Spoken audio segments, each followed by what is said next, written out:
रामपुर नामा गांव में रमेश अपने खेत में खेती करके अपने परिवार का पालन पोषण करता था। सब कुछ बहुत अच्छा चल रहा था। रमेश की बेटी की शादी तय हो गई थी। अरे विक्रम, सुनो, तुम्हारी माँ और मैं रीमा की शादी का कार्ड देने तुम्हारी नानी के गांव जा रहे हैं। शाम तक लौट आएंगे। अरे पिताजी, आप क्यों जा रहे हैं? आप कहें तो मैं चला जाता हूँ। नहीं नहीं, हमारे घर की पहली शादी है ना, तुम अकेले जाओगे तो अच्छा नहीं लगेगा। ठीक है पिताजी, आपको जैसा ठीक लगे। ऐसे ही सुबह से शाम हो जाती है और अंधेरा हो जाता है। अभी तक रमेश और उसकी पत्नी घर नहीं आए थे। दोनों भाई बहन अपने माँ बाप के आने की राह देख रहे होते हैं। तभी वहाँ एक आदमी आकर बोलता है,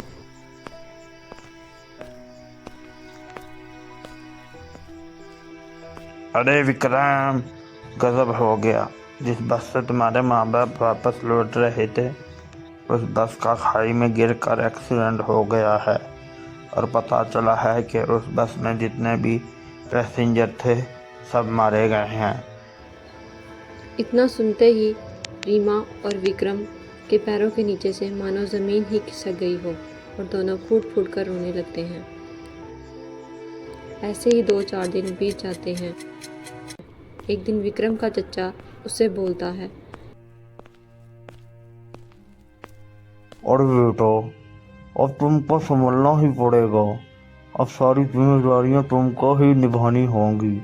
तुम्हारे माँ बाप का सपना था कि रीमा की शादी धूमधाम से हो, और तुम्हें यह सपना पूरा करना पड़ेगा। और तुम चिंता मत करो, तुम अकेले नहीं हो, मैं भी तुम्हारे साथ हूँ। हम दोनों मिलकर धूमधाम से रीमा बेटी की शादी करेंगे। हम ये शादी टूटने नहीं देंगे। चाची दूर से ही खड़ी ये सब बातें सुन रही होती है। ये तुम बाहर क्या बातें कर रहे थे? बड़े आए रीमा की शादी करने वाले। हमारे पास क्या खजाना है जो शादी के लिए इतना आगे पीछे भाग रहे हो? कोई जरूरत नहीं है ये सब करने की। वो सब विक्रम अपने आप देख लेगा। अरे, ये तुम क्या कह रही हो? वो कोई गैर नहीं, मेरे सगे भाई का लड़का है। मैं उसकी मदद नहीं करूँगा तो कौन करेगा? अब उसका बुरा वक्त है तो हमें उसकी मदद करनी पड़ेगी। सुनिए जी, वो मैं कुछ नहीं जानती। अगर आपने उसकी मदद करने की कोशिश की तो मैं अपने मायके चली जाऊंगी। बता दे रही हूँ, फिर आपको जो करना होगा कीजिएगा। मैं आपसे कुछ नहीं कहूँगी। चचा सोच में पड़ जाता है और थोड़ी देर बाद विक्रम के पास जाकर बैठ जाता है और बोलता है, अरे विक्रम बेटा, तुम्हारी चाची की माँ की तबीयत जरा ज्यादा ही खराब हो गई है। हाँ ठीक है चाचा जी, अगर ऐसी बात है तो आप अभी ही चाची को लेकर निकल जाएं। ये सब कहकर चचा चाची वहाँ से चले जाते हैं। कुछ दिन ऐसे ही बीत जाते हैं। एक दिन लड़के वालों के यहाँ रीमा की होने वाली सास कहती है, ओ जी सुनते हो, मुझे लगता है हमने अपने लड़के की शादी तय करते वक्त थोड़ा कम जहेज़ मांग लिया है, क्योंकि मेरी रिश्तेदार कह रही थी अगर तुम मेरी पहचान में शादी करवाती तो मैं इससे भी ज़्यादा जहेज़ दिला कर देती। क्या आपको नहीं लगता कि हमने जहेज़ थोड़ा कम ले लिया है? पर अब हम कर भी क्या सकते हैं? अब तो शादी तय हो चुकी है, और शादी तय करते वक्त हमने जहेज भी तय कर लिया था।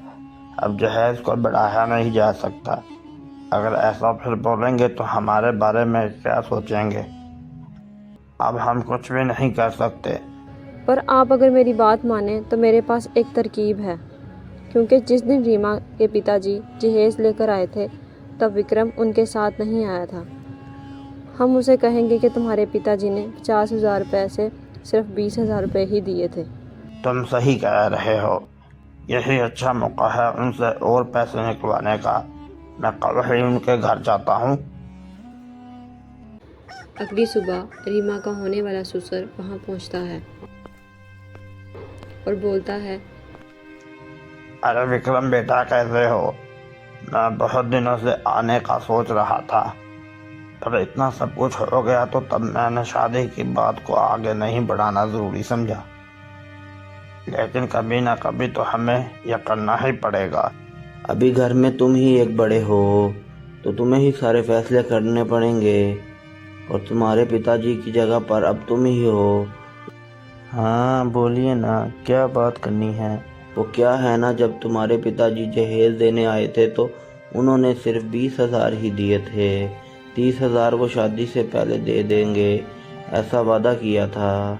ये आप क्या बात कर रहे हैं? पर मेरे पिताजी ने तो ऐसा कुछ नहीं कहा था। तुम वहाँ नहीं थे, तो तुम पढ़ाई के लिए बाहर गए थे, शायद तुम्हें नहीं बताया होगा। जो तय हुआ था सब उसी तरह से ही होगा। अब बाकी के 30,000 रुपये भी देने पड़ेंगे। और एक बात मैं तुम्हें बताता चलूँ, हमारे कुछ रिश्तेदार ज़्यादा जहेज देने को तैयार भी थे, पर हमने उनकी ना सुनकर यहाँ रिश्ता तय कर लिया। तो मैं आशा करता हूँ कि तुम हमारा इतना मान तो रख लोगे। ठीक है, मैं कुछ ना कुछ करके 30,000 रुपये का इंतज़ाम कर दूंगा। बस मुझे कुछ दिनों की मोहलत दे दें। ठीक है, अब मैं चलता हूँ, अपना ख्याल रखना। इतना कहकर लड़के का बाप वहाँ से चला जाता है। तभी रीमा विक्रम से बोलती है, भैया मैं ये शादी नहीं करूँगी, मुझे नहीं करनी ये शादी। क्यों, क्या हुआ? रीमा शादी क्यों नहीं करनी? तुम ऐसी बातें क्यों कर रही हो? आप इतने पैसों का इंतज़ाम कैसे करोगे भैया? और अब तो माँ बाप भी नहीं हैं, आप अपने आप का ख्याल कैसे रखोगे? मैं चली जाऊँगी तो आप अकेले पड़ जाओगे। मुझे कुछ ठीक नहीं लग रहा, इसलिए मैं ये शादी नहीं करना चाहती। तुम क्यों इतना फिक्र कर रही हो? मैं सब संभाल लूँगा। और तुम्हारी शादी धूमधाम से करवाने की हमारी माता पिता की आखिरी ख्वाहिश थी।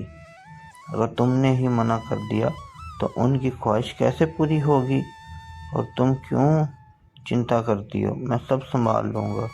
हमारे पास खेत है ना, हमारे खेत पर बहुत मेहनत करूँगा और तुम्हारे जहेज के पैसे जमा कर लूँगा। तुम बिल्कुल फिक्र मत करो। अगले दिन विक्रम खेत में खेती करने के लिए जाता है।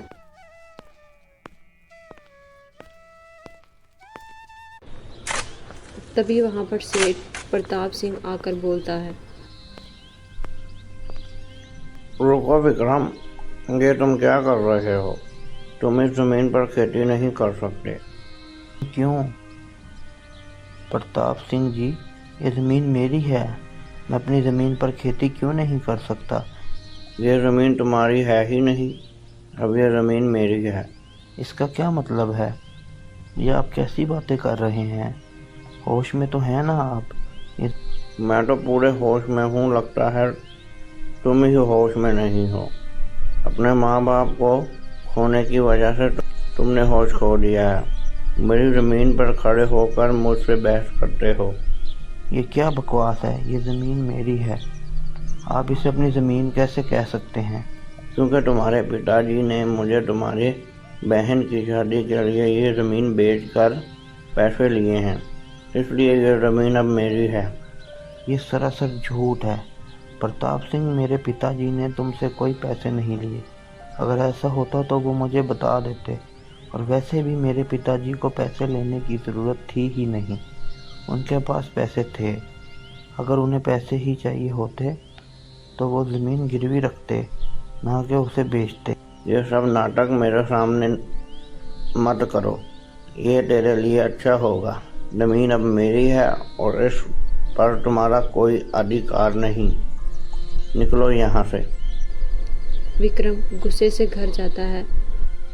तभी उसकी बहन रीमा पूछती है, क्या हुआ भैया, आप जल्दी आ गए और बहुत गुस्से में भी लग रहे हो, कोई बात हुई है क्या? रीमा, हमारे माँ बाप के गुजरने का लोग फ़ायदा उठा रहे हैं। वो सेठ प्रताप सिंह हमारी ज़मीन को अपनी ज़मीन बोल रहा है, जबकि पिताजी ने इसे कोई ज़मीन नहीं बेची। फिर भी कहता है कि मेरे पिताजी ने उसे ज़मीन बेचकर पैसे लिए हैं। अगर ऐसा होता तो पिताजी हमें इस बारे में बताते। ये सरासर झूठ है। मैं इस बात को मान ही नहीं सकता कि पिताजी इसे ज़मीन बेच सकते हैं।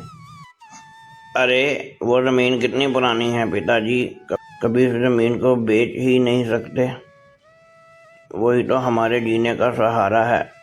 भैया अब क्या करेंगे? वो ज़मीन वापस कैसे लेंगे? रीमा, उस ज़मीन के कागजात हमारे पास होंगे।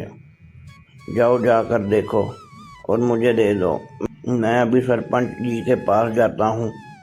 फिर रीमा पूरे घर में खेत के कागज़ ढूंढती है, पर वो कागज़ उसे नहीं मिलते। भैया वो कागजात मुझे नहीं मिल रहे। मैंने पूरे घर में ढूंढा, घर में कागजात नहीं हैं। क्या कह रही हो रीमा, ऐसे कैसे हो सकता है? कागजात तो घर में ही थे, कहाँ जा सकते हैं? कहीं चोरी तो नहीं हो गए? पता नहीं भैया, लेकिन अब क्या होगा? बिना कागजात के हम साबित कैसे करेंगे? तुम चिंता मत करो रीमा, मैं सरपंच जी के पास जाता हूँ। भले ही कागजात नहीं है, लेकिन सारा गांव जानता है ज़मीन हमारी है। फिर विक्रम सरपंच जी के पास जाता है और इस बात पर पंचायत बैठाई जाती है। सरपंच जी, यहाँ आपका वक्त ज़ाया हो रहा है। ज़मीन अब विक्रम की नहीं, मेरी है। विक्रम के पिताजी ने वो ज़मीन मुझे बेच दी थी। इसके पास उसकी बेटी की शादी के लिए पैसे नहीं थे। इसने ज़मीन बेचकर मेरे से कुछ पैसे लिए थे। ये झूठ है सरपंच जी, पिताजी ने इससे कोई पैसे नहीं लिए। ये बहुत बड़ा झूठा है। ये मेरे माँ बाप गुजरने का फ़ायदा उठा रहा है। हम बिना सबूत के कोई फैसला नहीं करेंगे। तुम दोनों अपने अपने पक्ष में सबूत पेश करो, उसके बाद ही फैसला किया जाएगा। सरपंच जी, मेरे पास सबूत है। मेरे पास ज़मीन के कागजात मौजूद हैं जो इसके पिताजी ने मेरे नाम किए हैं। सेठ वो कागज़ लाकर सरपंच को देता है। इसमें तो साफ साफ लिखा है कि तुम्हारे पिताजी ने प्रताप सिंह को ये ज़मीन बेच दी है। आप मेरा विश्वास कीजिए, मेरे पिताजी ने कोई ज़मीन नहीं बेची। विक्रम, तुम्हारे पास इस बात का कोई सबूत है कि ज़मीन प्रताप सिंह की नहीं तुम्हारी है? तुम्हारे पास ज़मीन के कागजात हैं? नहीं सरपंच जी, मेरे पास ज़मीन के कागजात नहीं हैं। पता नहीं, मुझे लगता है वो कागजात चोरी हो गए हैं। सरपंच जी, ये कितना झूठा है। झूठ पर झूठ बोली जा रहा है। इसके पास कोई सबूत नहीं है, इसलिए बहाने बना रहा है। कागजात चोरी हो चुके हैं। कागजात है ही नहीं तो कहाँ से मिलेंगे? क्योंकि प्रताप सिंह के पास सबूत है और सीधी सी बात है, ज़मीन के कागजात भी हैं और इसमें साफ साफ लिखा है कि विक्रम के पिताजी ने प्रताप सिंह से पैसे लेकर उसे ज़मीन बेची है। अब विक्रम का इस ज़मीन पर कोई अधिकार नहीं है। ये सुन विक्रम को बहुत बड़ा धक्का लगता है और प्रताप सिंह बहुत खुश हो जाता है। घर जाकर प्रताप सिंह सोचता है, यह हुई ना बात, मानना पड़ेगा। मेरे दिमाग को कितनी आसानी से मैंने विक्रम की ज़मीन हड़प कर ली। उसके बाप ने ज़मीन बेचना तो दूर, कभी मुझसे 1 रुपया भी उधार नहीं लिया। उसकी ज़मीन पर मेरी कब की नज़र थी। मैंने उसे बहुत बार बड़ी बड़ी रकम देनी चाहिए, लेकिन उसने ज़मीन बेचने से साफ साफ मना कर दिया। वाह ऊपर वाले, ये तो मुझे बिना पैसे के ही ज़मीन दिलवा दी। अच्छा हुआ दोनों मर गए। अगर वो दोनों ना मरते तो मुझे ज़मीन ना मिलती। और मैंने बड़े ही चालाकी से विक्रम के घर से वो कागजात चोरी करवाए और मैंने पटवारी को पैसे खिलाकर ज़मीन अपने नाम करवा ली। इसे कहते हैं दिमाग। आज मैं बहुत खुश हूँ। भैया अब हम क्या करेंगे? हमारे पास तो कमाई का एक ज़रिया था, अब हमारा गुजारा कैसे करेंगे? उस प्रताप सिंह ने बड़ी ही चालाकी से हमारी ज़मीन हड़प कर ली। तुम चिंता मत करो रीमा, मैं कुछ ना कुछ ज़रूर करूँगा। कुछ दिन ऐसे ही गुजर जाते हैं। एक दिन प्रताप सिंह के कारखाने में आग लग जाती है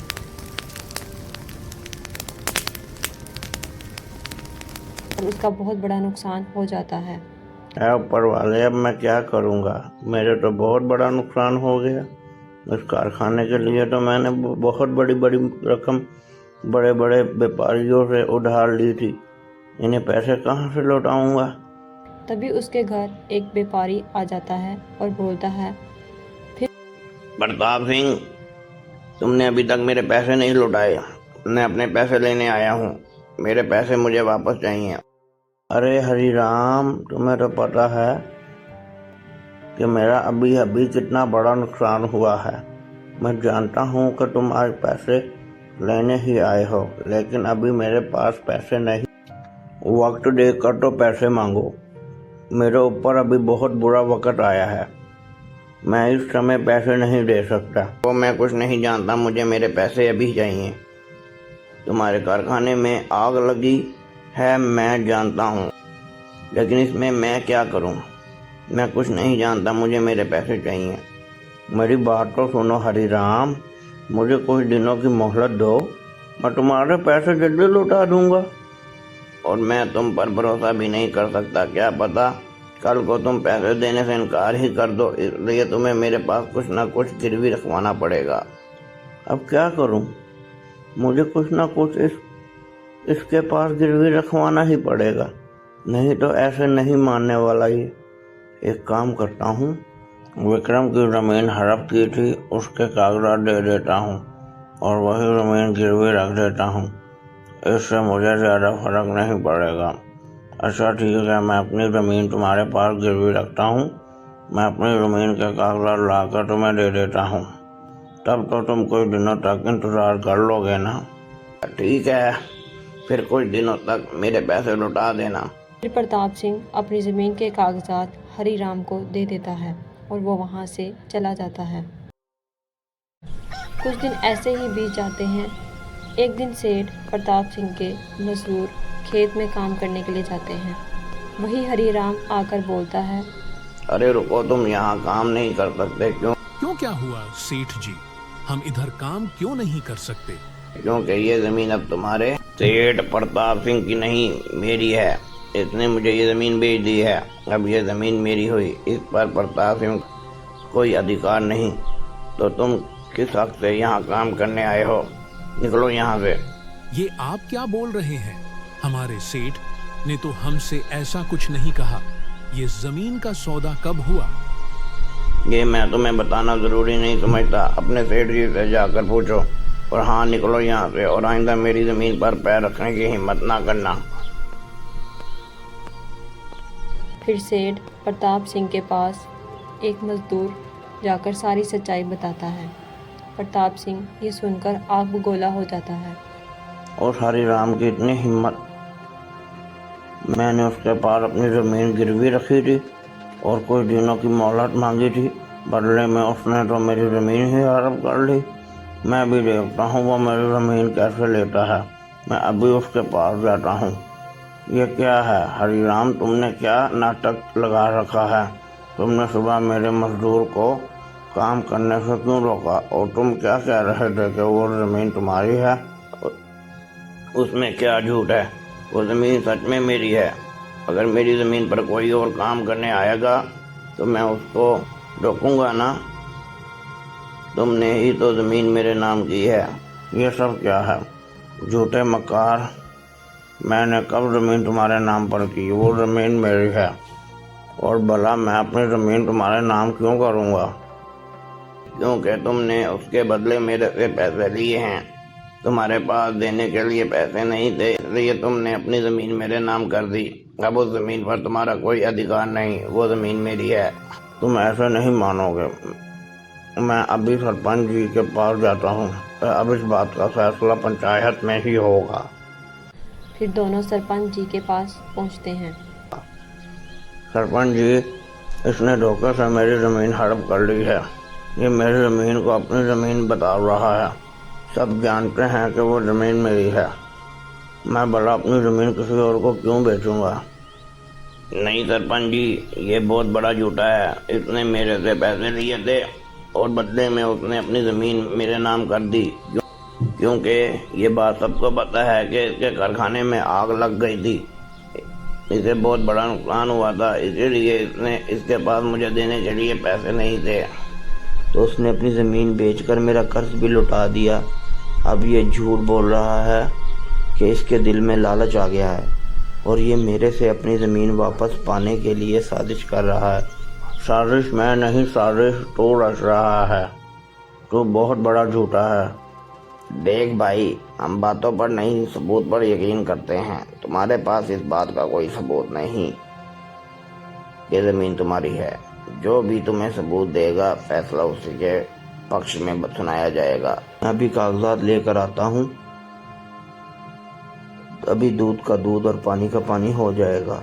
हरिराम घर से कागज़ लेकर वापस आता है और सरपंच जी को दिखाता है। प्रताप सिंह, उस पर साफ साफ लिखा है कि ये जमीन तुम्हारी नहीं है, हरिराम की है। तुमने हरिराम के नाम पर ये जमीन की है, तो अब झूठ क्यों बोल रहे हो? प्रताप सिंह आग बगोला हो जाता है और बोलता है, ये ज़मीन मेरी है और मैंने अपनी ज़मीन नहीं बेची है। सरपंच जी, ये सब झूठ है। आपको जैसा दिख रहा है वैसा है नहीं। मैंने इसके पास अपनी ज़मीन गिरवी रखी थी, इसके नाम पर नहीं की थी। इसने मेरे साथ वही किया है जो मैंने विक्रम के साथ किया था। मैंने ऐसे ही विक्रम की ज़मीन अपने नाम करवा ली थी। मैंने पटवारी को पैसे दिए थे और पटवारी ने ज़मीन मेरे नाम करवा दी थी। उसने वही खेल मेरे साथ खेला है। ये ज़मीन इसकी नहीं है, ये ज़मीन मेरी है।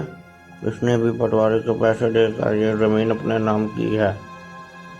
ये दस्तावेज नकली हैं। ये क्या है प्रताप सिंह? इसका मतलब तुमने विक्रम की जमीन धोखे से हड़पी है। इसके पिताजी ने वो जमीन तुम्हारे नाम नहीं की थी। जवाब दो प्रताप सिंह। सरपंच जी, ये कुछ बोलने लायक होगा तो बोलेगा ना। इसने खुद के मुंह से कबूल कर लिया है कि इसने विक्रम को कैसे फंसाया है। विक्रम के माँ बाप तो गुजर चुके हैं, किसी को कुछ पता नहीं चलेगा। प्रताप सिंह मन ही मन में सोचता है, अब मैं क्या करूं? मैं तो पूरी तरह से फंस चुका हूं। मैंने खुद ही अपना गुनाह कबूल कर लिया। मुझे माफ़ कर दें सरपंच जी, आप जो कहेंगे मैं वही करूंगा। मैं लालच में आ गया था। तुम ऐसे कैसे कर सकते हो? तुम विक्रम के माँ बाप का गुजरने का फ़ायदा उठा रहे थे।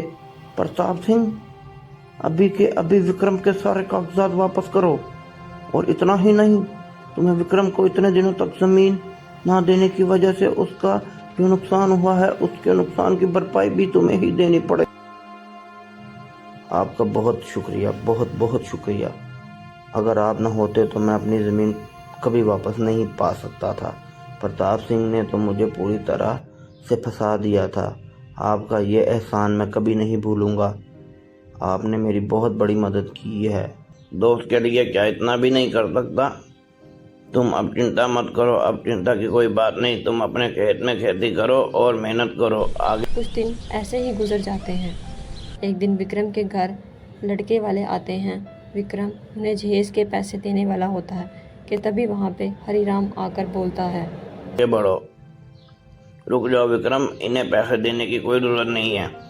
अरे आप आइए ना, बैठिए। और क्या है ना जी, मेरे पिताजी ने इन्हें 50,000 देने का वादा किया था, लेकिन वो 20,000 ही दे पाए, इसलिए बचे पैसे मैं आज दे रहा हूँ। ये बहुत बड़े डोंगी हैं, झूठे हैं और मक्कार हैं। तुम्हारे पिताजी ने इन्हें पूरे पैसे दिए थे, वो भी मेरे सामने। जब इन्हें जहेज के पैसे पिताजी ने दे रहे थे, अब मैं वहीं पर मौजूद था। विक्रम, ये लोग तुम्हारे पिताजी के गुजरने का फायदा उठा रहे हैं और तुमसे और पैसे हड़पना चाहते हैं। तुम जैसे झूठे और मक्कार लोगों में मैं अपनी बहन का रिश्ता नहीं जोड़ूंगा। मुझे मेरे पैसे दे दो और दफ़ा हो जाओ यहाँ से। कि बुराई पर हमेशा सच्चाई की ही जीत होती है। बुराई आज तक ना जीत पाई है और ना जीत पाएगी। सच्चाई को भले ही समय लग जाए, लेकिन जीत सच्चाई की ही होती है। फिर लड़के वाले विक्रम को उसके पैसे लुटा देते हैं और विक्रम उससे भी अच्छे खानदान में रीमा की धूमधाम से शादी करवाता है।